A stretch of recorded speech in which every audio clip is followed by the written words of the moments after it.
மெரினாவில் நடைபெற்ற விமானப்படை சாகச நிகழ்ச்சியை தமிழக அரசு சரியாக ஒருங்கிணைக்காத காரணத்தால் 200 பேர் மயக்கமடைந்து மருத்துவமனையில் சிகிச்சை பெற்று வரும் செய்தியையும் நேற்று சென்னை முழுவதும் ஏற்பட்ட போக்குவரத்து நெரிசலையும் ஏற்கனவே விளக்கியிருந்தோம். இந்த சூழலில் பாதிக்கப்பட்டவர்களில் 5 பேர் உயிரிழந்திருப்பதாக செய்திகள் கூறுகின்றன.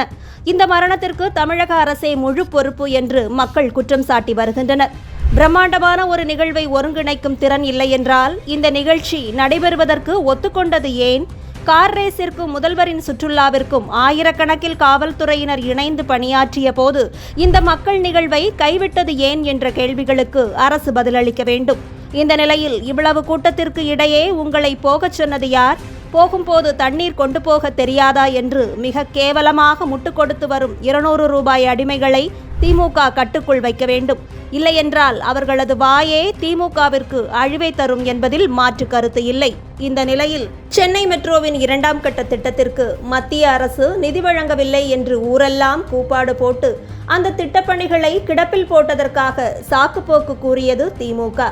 ஆனால் இது முழுவதுமாக மாநில அரசால் ஒத்துக்கொள்ளப்பட்ட திட்டம் என்பதோடு சர்வதேச அளவில் தமிழகம் கடன் பெறுவதற்கு மத்திய அரசு உதவி செய்ததை நிதியமைச்சர் திருமதி நிர்மலா சீதாராமன் அவர்கள் சுட்டிக்காட்டியிருந்தார்.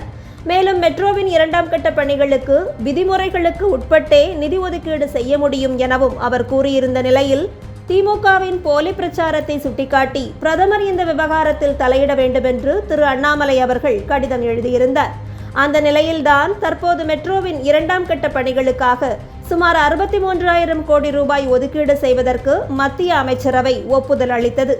பணம் தரவில்லை என்பதை சுட்டிக்காட்டியே பல பிரச்சாரங்களை முன்னெடுத்து விடலாம் என்று ஆசைப்பட்ட திமுக தற்போது மத்திய அரசு பணம் வழங்கிவிட்டதால் தங்களது அருமை பெருமைக்கு ஆபத்து வந்துவிடுமோ, இனி மக்கள் 63,000 கோடிக்கு கணக்கு கேட்க தொடங்கி விடுவார்களோ என்று பயந்து அடுத்த பொய்யை கட்டவிழ்த்து விட்டிருக்கிறது. மாதம் பல லட்சங்கள் சம்பளம் பெறும் தமிழகத்தின் உண்மை கண்டறியும் குழு மத்திய அரசு 63,000 கோடி ஒதுக்கியது பொய் என்று செய்தி வெளியிட்டுள்ளது. இந்த நிலையில் மெட்ரோ திட்டத்திற்கான நிதி பகிர்வு பற்றிய விவரங்கள் தற்போது தெளிவாக வெளியிடப்பட்டுள்ளது.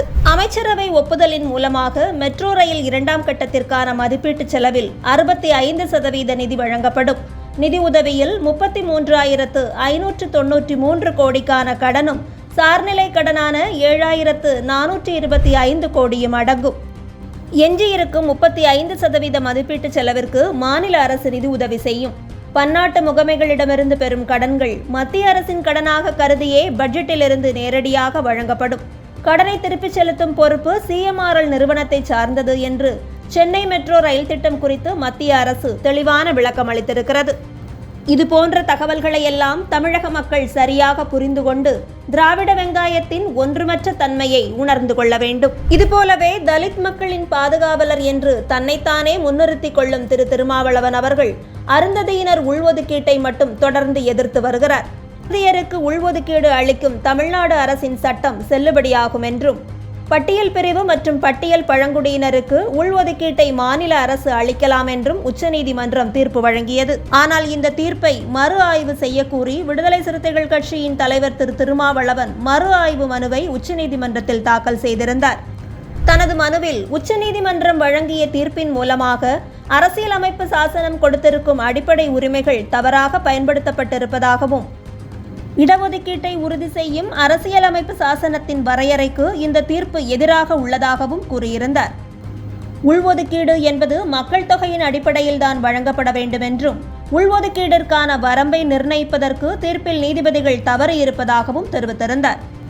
ஆனால் இந்த வழக்கை விசாரித்த உச்சநீதிமன்றம் தாங்கள் அளித்த உள்ஒதுக்கீடு தீர்ப்பை மறு ஆய்வு செய்ய வேண்டிய அவசியம் எதுவும் இல்லை என்றும் அருந்ததியர் உள்ஒதுக்கீடு அளிக்கும் தமிழ்நாடு அரசின் சட்டம் செல்லும் என்ற தீர்ப்பில் எந்தவிதமான தவறும் இல்லை என்று தெரிவித்து திருமாவளவன் உள்ளிட்ட 10 பேர் செலுத்திய மறு ஆய்வு மனுக்களை தள்ளுபடி செய்திருக்கிறது. ஒருவேளை உள்ஒதுக்கீடுகள் என்பது தலித் மக்களிடையே ஒற்றுமையை குலைத்துவிடும் என்று திருமாவளவன் அவர்கள் கருதினால் இடஒதுக்கீடு என்பதே இளம் சமுதாயத்தில் சாதிய வன்மத்தை ஊட்டி பிரிவினையை புகுத்திவிடாதா? இதற்கு பதிலாக பொருளாதார அடிப்படையிலான இடஒதுக்கீடுகளை கொண்டு வருவதற்கு திமுக, VCK உள்ளிட்ட பல கட்சிகள் எதிர்ப்பு தெரிவிப்பது ஏன் என்பதையும் மக்கள் இனிமேலாவது புரிந்து கொள்ள வேண்டும்.